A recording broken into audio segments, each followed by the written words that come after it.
I'm often asked what it's like flying people who are wealthy.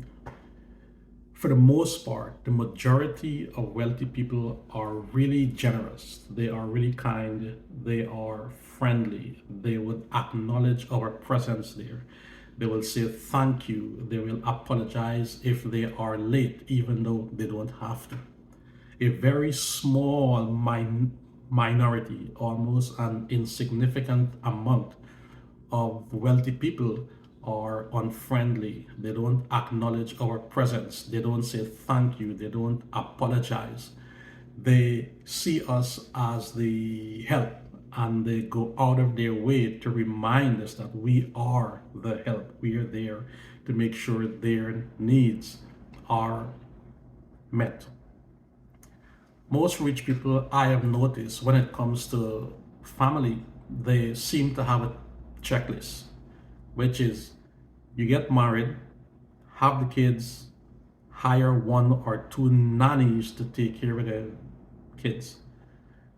Many times, if I'm flying someone who works on Wall Street, it will be the mom, the dad, one or two nannies to take care of the kids.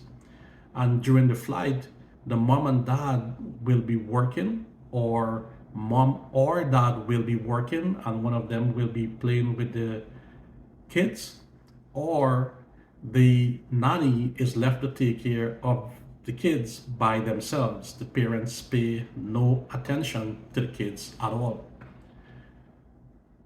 But I've also learned that as the parents age, they tend to regret not paying much attention to their kids. And they try to address this by showering their kids with a ton of money, which only make things worse because the kid want for nothing, which means he or she is less likely to behave in an ethical and moral way.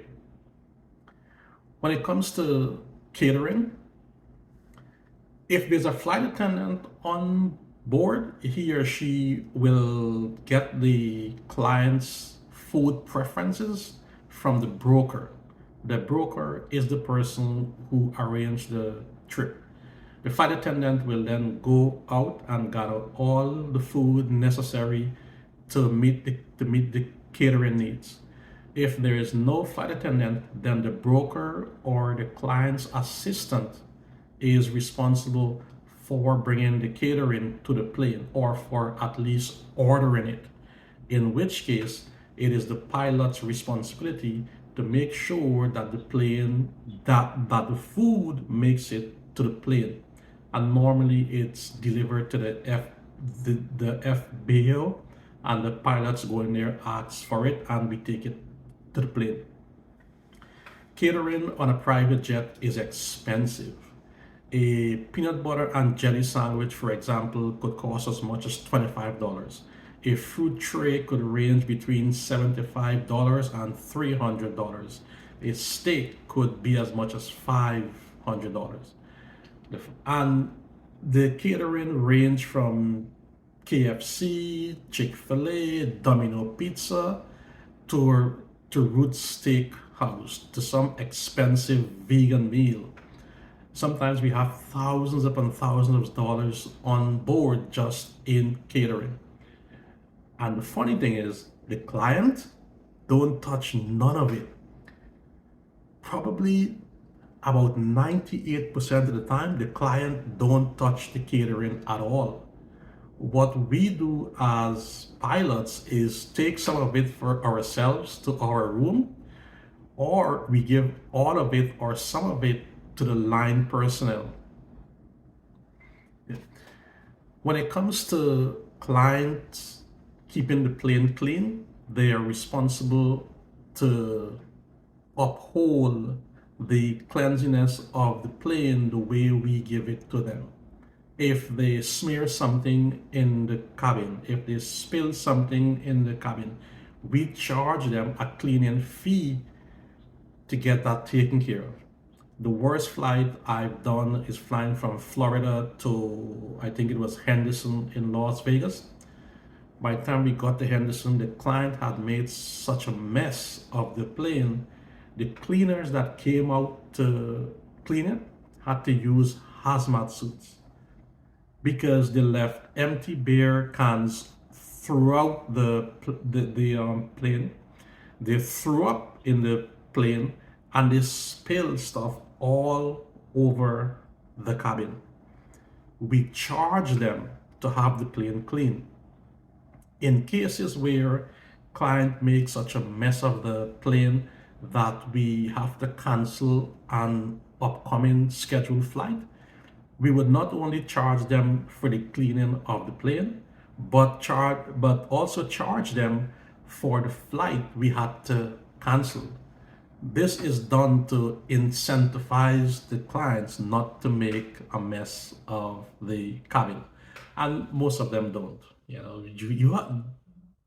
There is always that small few that tend to think that the rules don't apply to them. The other thing about flying wealthy people, if the baggage compartment of the plane can hold 300 pounds, they're going to show up with 400 pounds. If the baggage compartment can hold 400 pounds, they're going to show up with 500 pounds. I once had a client that showed up with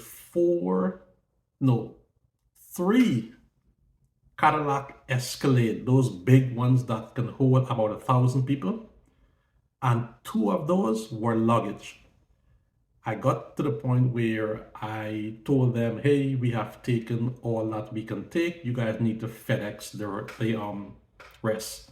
They still had one of those Escalade full of luggage. We were going from Van Nuys, California to Atlanta. They always show up with more luggage than the plane can carry.